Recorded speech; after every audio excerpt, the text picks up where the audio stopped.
Ever felt the sting of a word, even when no voice was raised? Or maybe you've said something intending no harm, yet it landed like a ton of bricks, creating a chasm you didn't know how to bridge. It's a strange and powerful thing, isn't it? Language. Invisible, intangible, yet it can build empires of connection or lay waste to the landscapes of our relationships. What if I told you that many of us, even the most well-intentioned, are unknowingly speaking a language of violence every single day? And what if I told you there's a way to change that, to transform our words into bridges of understanding and compassion, not just with others, but with ourselves? Today, we're diving deep into a concept that has revolutionized how millions communicate, a framework known as nonviolent communication. We're exploring the ideas from Dr. Marshall Rosenberg's groundbreaking work, often called NVC or the language of compassion. This isn't just about avoiding arguments, it's about uncovering the hidden dynamics in our everyday conversations, the subtle ways we inflict pain or invite conflict, often without even realizing it. We'll look at why our best intentions in communication can go so wrong, and most importantly, we'll unpack a clear, actionable path to communicate in a way that fosters connection, empathy, and genuine understanding. Prepare to see your words and the words of others in a whole new light. This could very well change how you navigate every relationship in your life. It's a fascinating, almost paradoxical aspect of human nature, isn't it?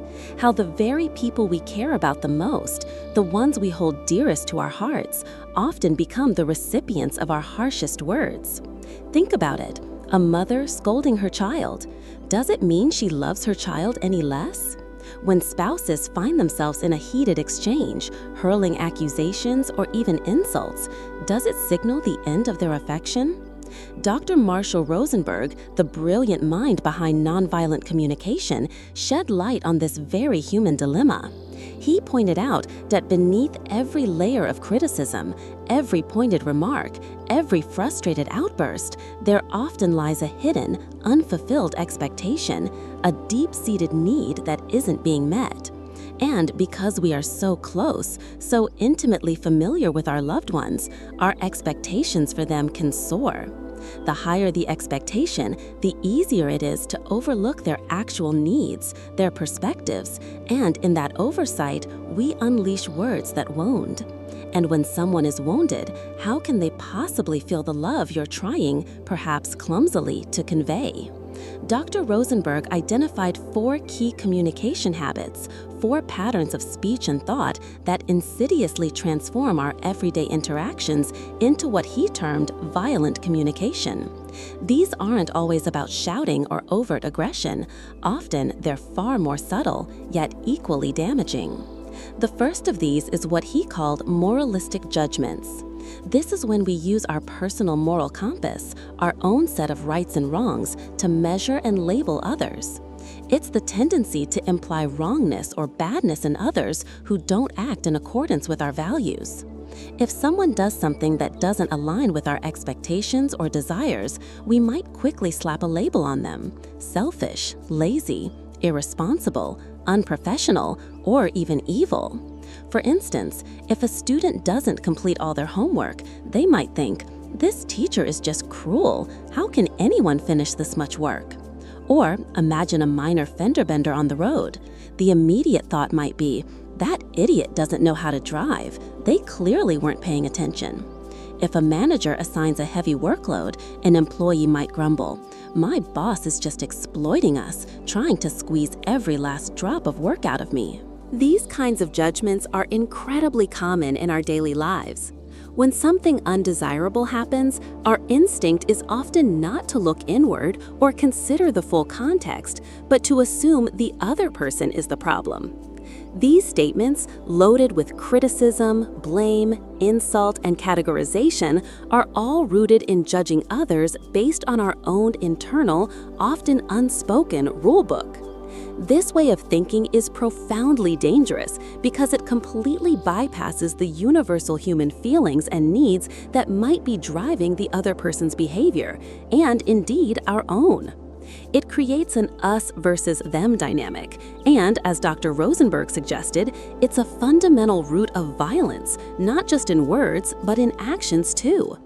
When we analyze and criticize others, they're likely to invest their energy in self-defense or counterattack rather than in understanding our needs. The second element that poisons our communication is making comparisons. Look at how well Sarah is doing in her studies. You both have the same opportunities, the same resources. Why can't you be more like her? Or, my previous partner always knew how to make me feel special on my birthday, unlike you. Comparisons are a deeply ingrained habit for many, especially within families, between parents and children, and even between partners or friends. This mode of communication inflicts deep wounds. In the past, it was often parents comparing their children. In today's hyper-connected world, children might even start comparing their parents to others they see online or in their social circles.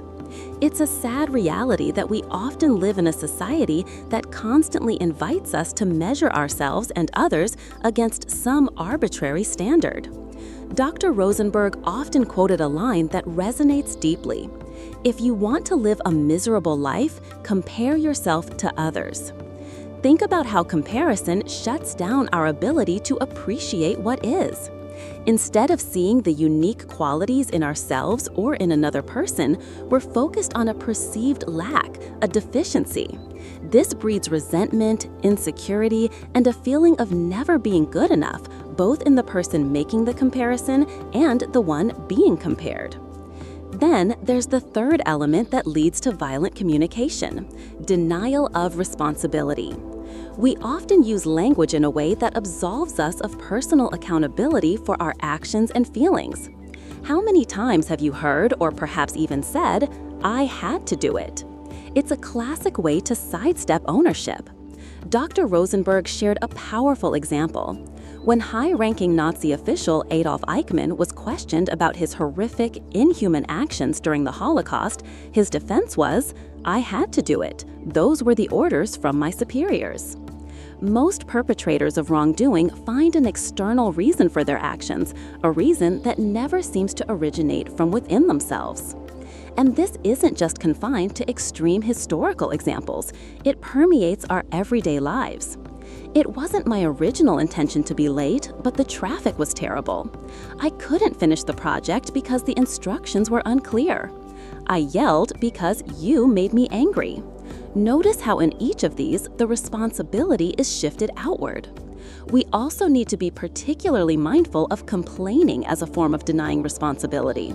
It's a more subtle yet incredibly pervasive way we avoid owning our choices and their consequences. There's a compelling story Dr. Rosenberg shared about a woman who attended one of his workshops. She lamented, "Ugh, I hate cooking. I absolutely despise it. Why do I have to do this day in and day out for 20 years? Dr. Rosenberg, with his characteristic empathy, first acknowledged her pain. "I'm so sorry to hear you've been doing something you dislike for 2 decades. I hope nonviolent communication can help you find a solution." When someone feels truly heard and understood, they become more open to exploring alternatives. After the workshop, this woman made a decision. She stopped cooking for her family. About 3 weeks later, her 2 sons attended one of his workshops. Dr. Rosenberg was curious about their experience. To his surprise, the eldest son exclaimed, "Ugh, thank God, finally, we don't have to listen to her complaining at every single meal anymore." Think about that. Why were the sons so relieved? The impact of their mother not cooking was far less significant to them than the constant barrage of her complaints during mealtimes. The mother, by venting her frustrations and her litany of grievances, was ostensibly seeking sympathy, understanding, and perhaps hoping for shared responsibility from her family. But underneath it all was a deep-seated unwillingness to continue the task, coupled with an inability to change the situation or her perspective.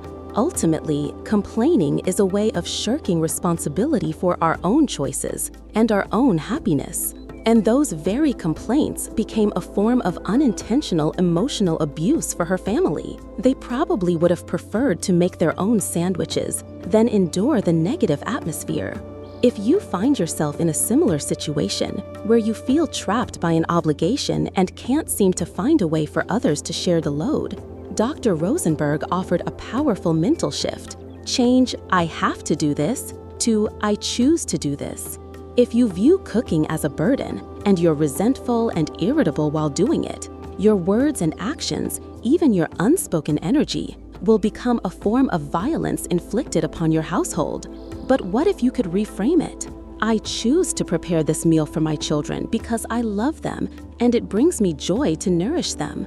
Or, "I choose to do this task because the alternative consequences are less desirable to me right now." This sense of voluntary choice, of agency, can fill your heart with a surprising lightness and even joy. We always do things better and find more genuine satisfaction when we act from a place of willingness. Think about why your child might detest homework. It's often because they feel they have to do it. Your frustration, your nagging, your constant monitoring only reinforces their belief that it's an imposed chore, not a choice. This leads to resistance or, at best, grudging compliance performed in misery. The final element Dr. Rosenberg highlighted that contributes to violent communication is the use of demands, often disguised as requests or even outright threats. For example, a mother might say to her child, "Your grades on this test were so low. I'm so disappointed in you.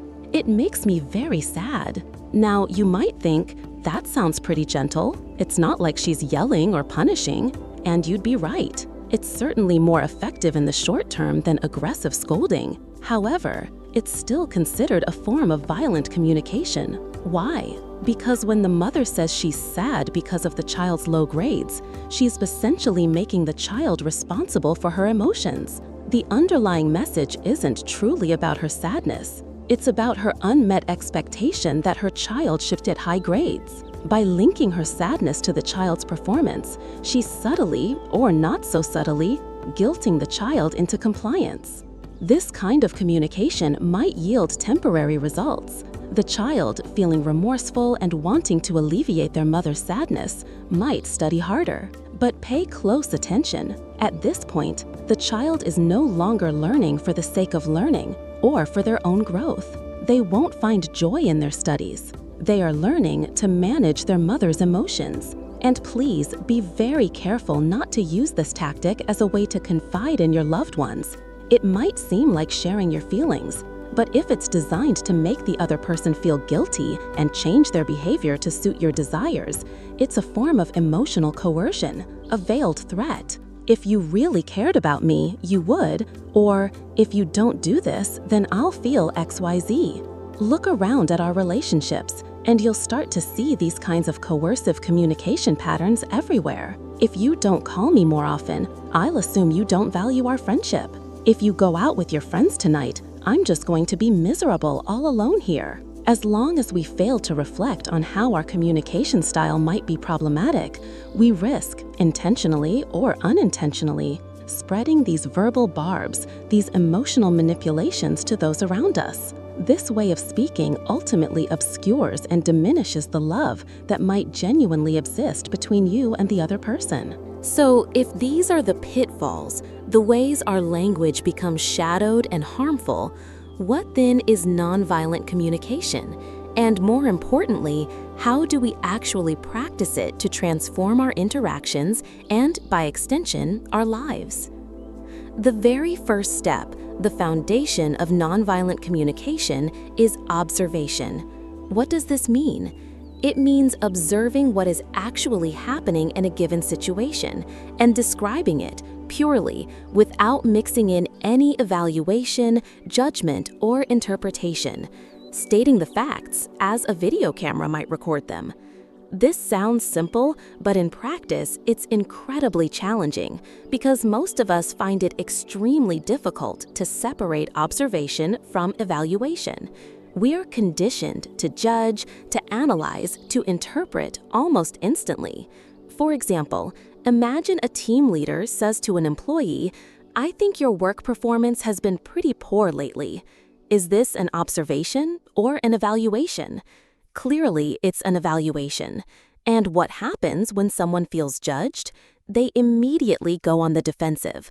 Their internal alarm bells start ringing, and their response is often to justify, make excuses, deflect blame, or argue, anything to protect their self-image. So you can easily predict that this employee, hearing their performance labeled as poor, will likely become guarded, maybe even resentful, and start cataloging all the reasons why that assessment is unfair or inaccurate. Productive communication grinds to a halt. The team leader doesn't achieve their goal of inspiring better work, and the employee might leave the conversation feeling angry, misunderstood, and demoralized. So how could this be reframed as an observation? The team leader might say, "I noticed in the project tracking system that 4 of your deadlines were missed this past month," or "I saw that you arrived after 9 a.m. on 3 occasions this week." This is a statement of observable fact. There's no rush to judgment, no implication of a character flaw. You're not claiming to know why the employee was late or missed deadlines, you're simply stating what you observed. When you present facts like this, the listener is far more likely to receive the information without defensiveness. They are then more inclined to respond with facts of their own rather than justifications or arguments. The renowned Indian philosopher Jiddu Krishnamurti once said, "Observation without evaluation is the highest form of human intelligence." The more I ponder this statement, the more profoundly true it feels, not just in communication, but in all aspects of life. There's a beautiful poem that Dr. Rosenberg often shared that illustrates this perfectly. "I can never see a lazy man. I only see a man who sometimes, on a sunny afternoon, sleeps, or who, when it rains, stays indoors. But he is not a lazy man. Before you call me names, think, is he a lazy man, or does his behavior simply seem lazy to you? I have never seen a stupid child. I have only seen a child who sometimes does things I don't understand, or doesn't do things in the way I had instructed. But he is not a stupid child.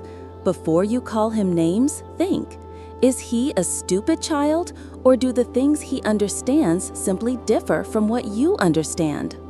Confucius, the ancient Chinese philosopher, also said, "The superior man is not a utensil. A utensil, like a hammer or a cup, has a single, defined purpose. This means a truly developed person isn't confined to a single label or function." I once knew a photographer whose work was breathtaking. His photos were adored by many, and numerous brands sought him out for prestigious projects. For years, people would praise him. "You take such beautiful pictures. You're such a talented photographer." But internally, he felt a growing sense of unease, even distress. He thought to himself, "Is this all I am? Will I be defined solely as the photographer for my entire life?" Why this anguish? It stemmed from this very human desire not to be a utensil, not to be narrowly defined. We all yearn to be seen as whole, complex individuals, capable of growth and evolution. You can respectfully acknowledge someone's skill. You are skilled at photography. You cook delicious meals. You drive very safely.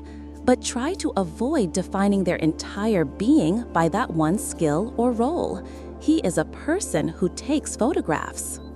The poem I shared carries profound spiritual and ethical weight. If you truly absorb its meaning, you'll understand the importance of refraining from hasty conclusions, from labeling, from judging. Simply observe without attaching any evaluation. If you can cultivate this ability, it is indeed a remarkable and transformative quality. Nonviolent communication also requires another crucial step: Expressing your feelings. Why is it so important to articulate our genuine emotions during communication? Because if you can't voice what's truly going on inside you, you'll never achieve the true purpose of communication, especially NVC. The goal of nonviolent communication is to express ourselves honestly and to listen to others with empathy, all within an atmosphere of peace and respect. If a person cannot clearly articulate their underlying feelings and needs, they will often resort to outbursts, blame, or other forms of violent expression to vent those unexpressed emotions. There's a quote from Dr. Rosenberg's work that has always struck me as incredibly profound. Behind every anger, there is an unmet need. Therefore, to get to the point of addressing your own needs and helping others address theirs, you must first take the step of identifying and expressing your feelings after you've made your observation. Why is expressing feelings so difficult for many of us? It often stems from our upbringing. Countless times, our genuine emotions were dismissed or invalidated. Remember falling and scraping your knee? A well-meaning parent might have said, "Oh, you're okay, don't cry. Let's hit that naughty chair for hurting you. Big boys, girls don't cry." Or perhaps you came home from school upset because a classmate kept taking your eraser. Your father might have said, "There's no need to cry over something so trivial, toughen up." Adults often believe that suppressing emotions is a sign of maturity, that crying in public is embarrassing, or that revealing vulnerability is a weakness. But we've got it fundamentally wrong. In reality, if we don't learn to acknowledge, process, and express our emotions constructively, one of two things tends to happen.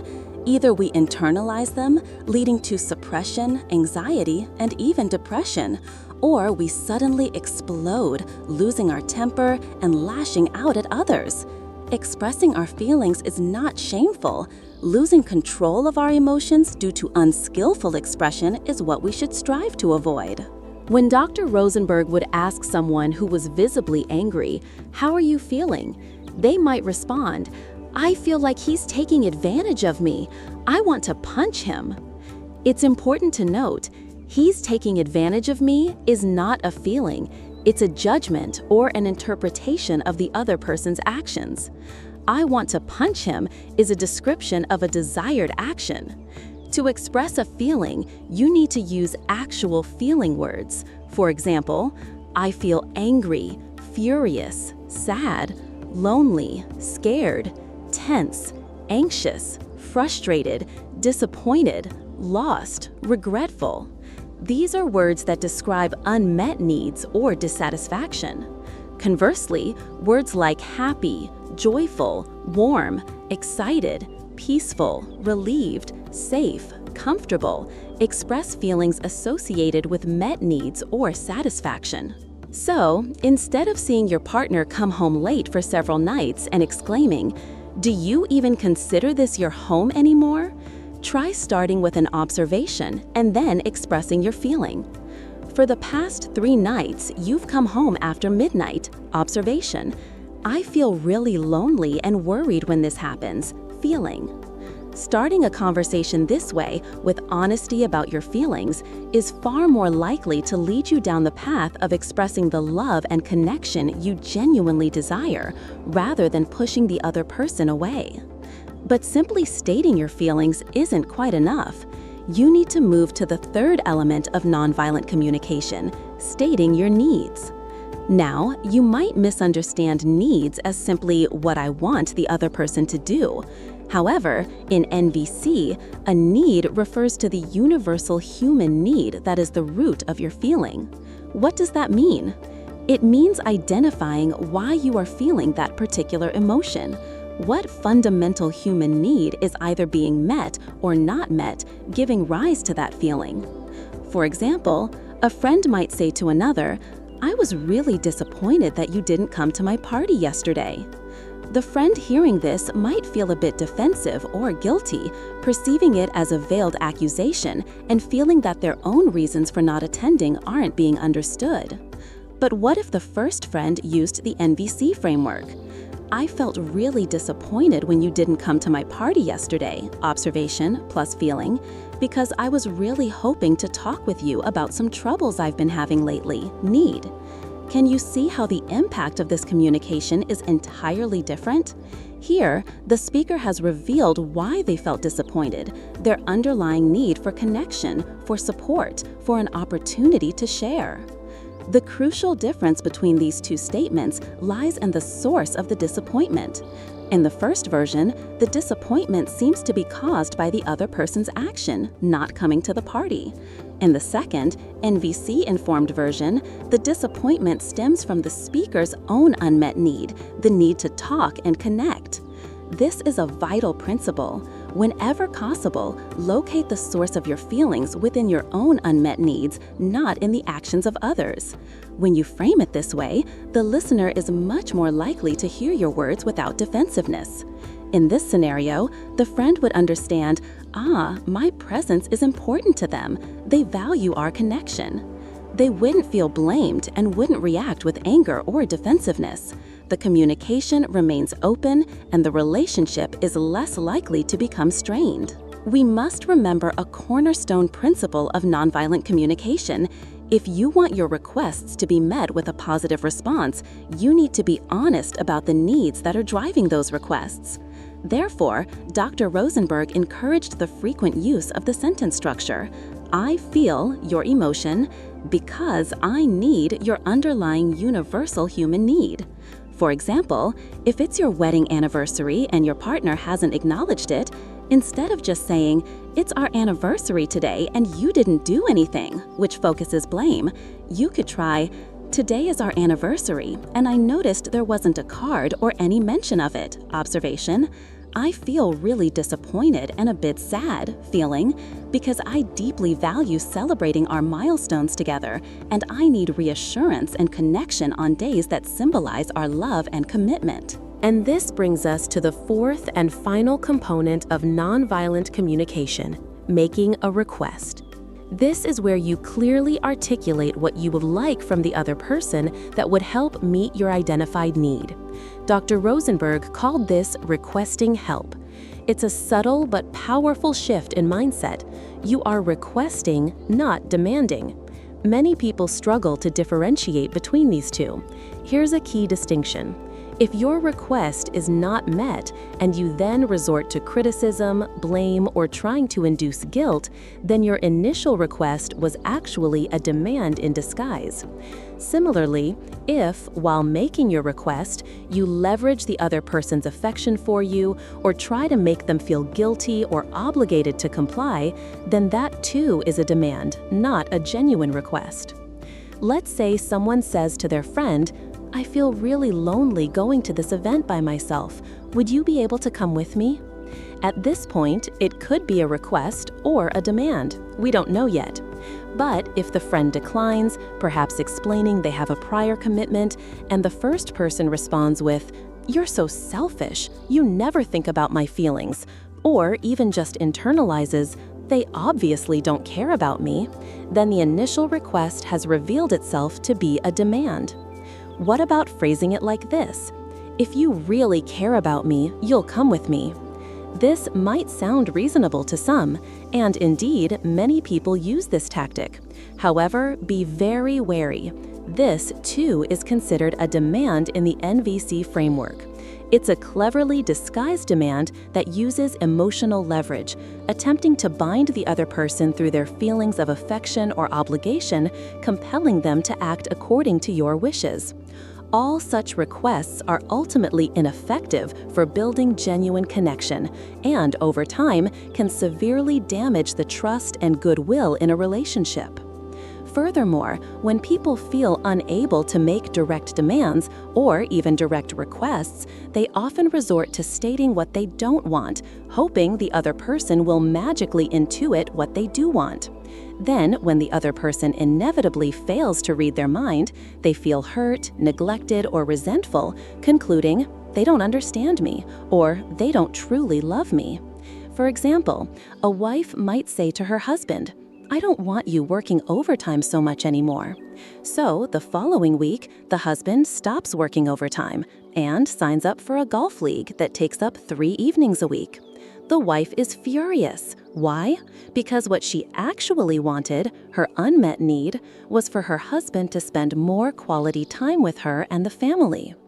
We need to realize that not everyone is a skilled listener, nor does everyone possess the psychological insight to decipher the unspoken desires hidden behind negative statements. Many people are themselves unconsciously communicating violently. So, what's the most effective way to make a request? This is where you bring all 4 components of nonviolent communication together: observation, feeling, need, and finally, the request. Let's use an example. Imagine you've given an important document to a colleague and asked them to keep it secure. The next day, you see it lying openly on their desk. You feel a surge of anger and frustration. But pause, breathe, access your NVC tools. First, observation. State the facts. Hey, colleague's name, I see that the confidential report I gave you yesterday is sitting here on top of your desk. Next, feeling. Express your emotion. I'm feeling quite anxious and a bit frustrated when I see it there. Then, need. State the underlying need.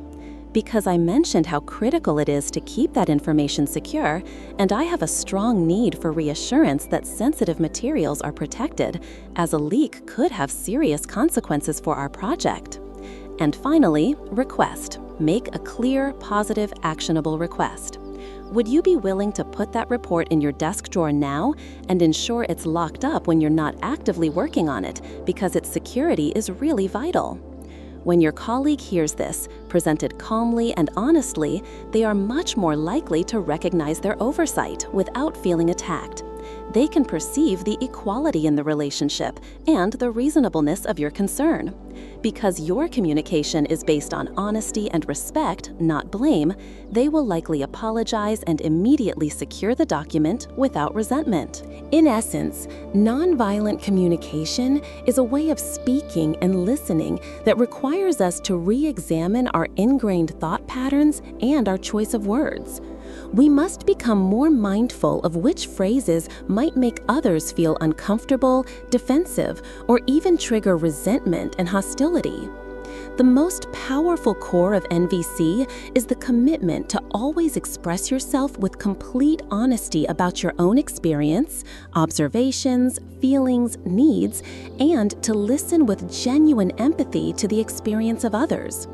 Through this practice, we can truly begin to perceive the beauty in life and cultivate an atmosphere consistently filled with love, understanding, and connection. There's a lovely story about a young boy who visits a temple and asks a wise monk, "Why does the Buddha in the temple have such a small mouth but such large ears?"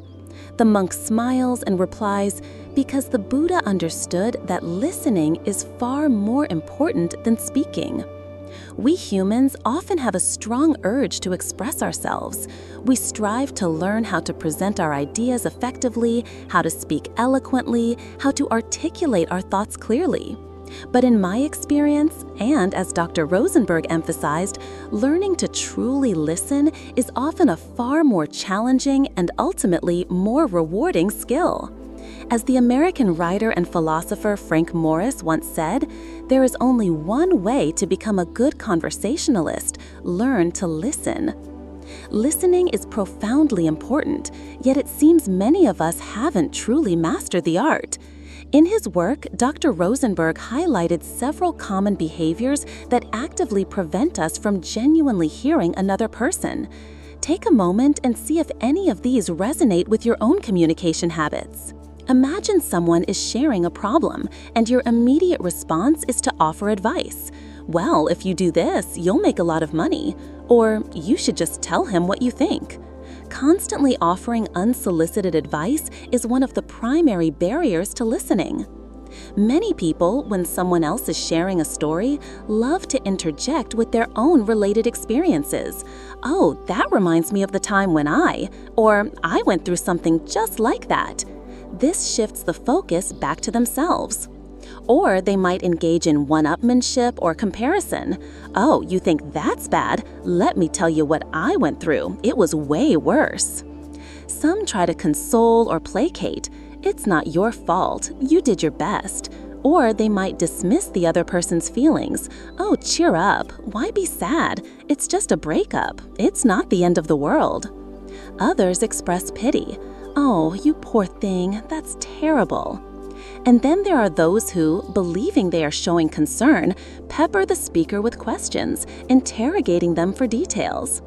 All of these responses, however well-intentioned some might seem, actively block our ability to truly listen to another person.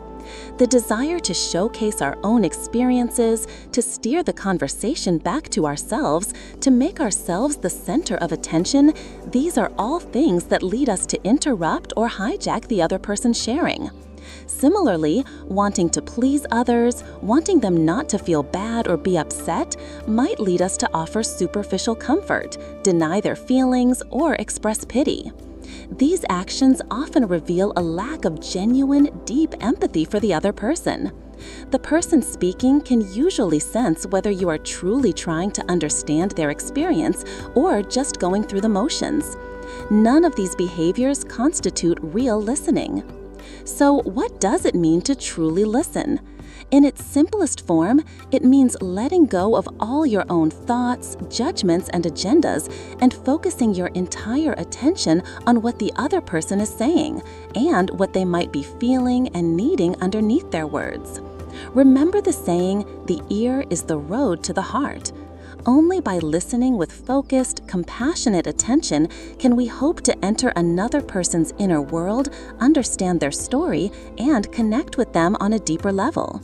Dr. Rosenberg powerfully emphasized that listening is about giving your full attention to another human being. It is an expression of love. And finally, I want to emphasize that learning nonviolent communication isn't just about improving your speaking skills or becoming a better negotiator.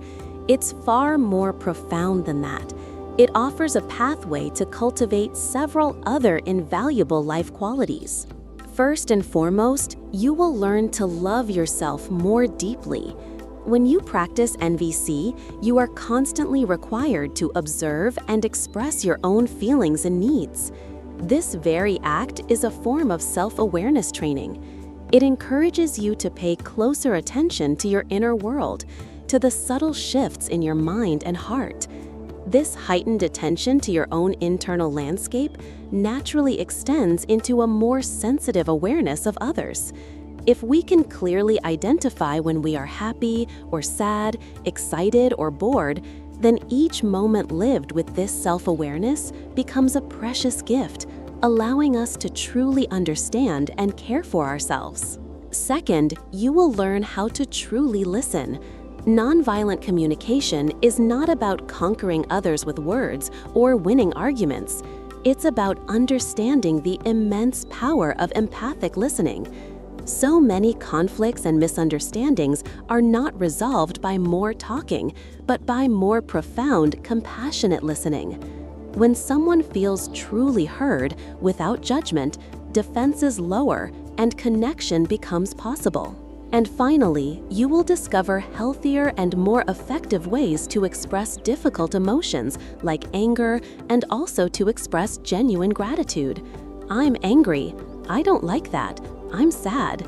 And conversely, "You are wonderful.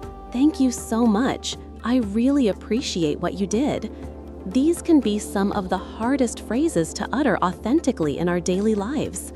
When saying no feels impossible, when anger festers unexpressed, when appreciation for someone remains a silent thought, living this way can easily lead to feelings of frustration, anxiety, and even depression.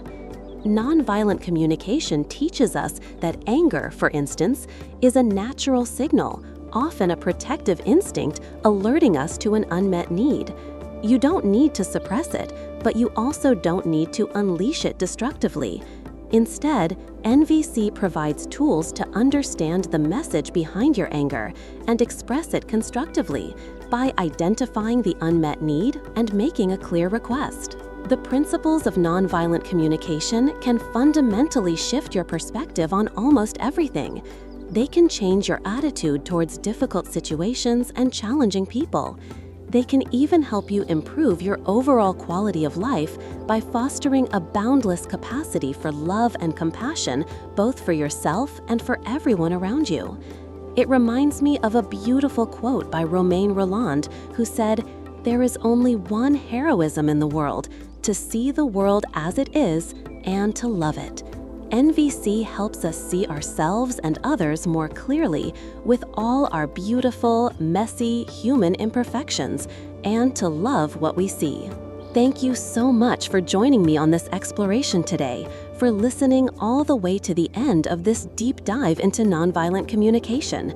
I truly hope you found this information as eye-opening and potentially life-changing as I have. If this video resonated with you, if you feel it offered some valuable insights, please consider sharing it with the people in your life, your family, your friends, your colleagues. Imagine the ripple effect if more of us learn to use language not as a weapon, but as a tool to build bridges, to heal, and to connect. Let's help create a community filled with individuals who know how to use their words to love themselves and those around them more effectively. And of course, if you haven't already, please show your support by hitting that like button, subscribing to the channel, and ringing that notification bell so you don't miss out on future videos. I'm committed to bringing you more content designed to enrich your life and empower your journey. Once again, thank you for your time and attention. I look forward to connecting with you in the next video. Until then, take care and practice compassion, starting with yourself.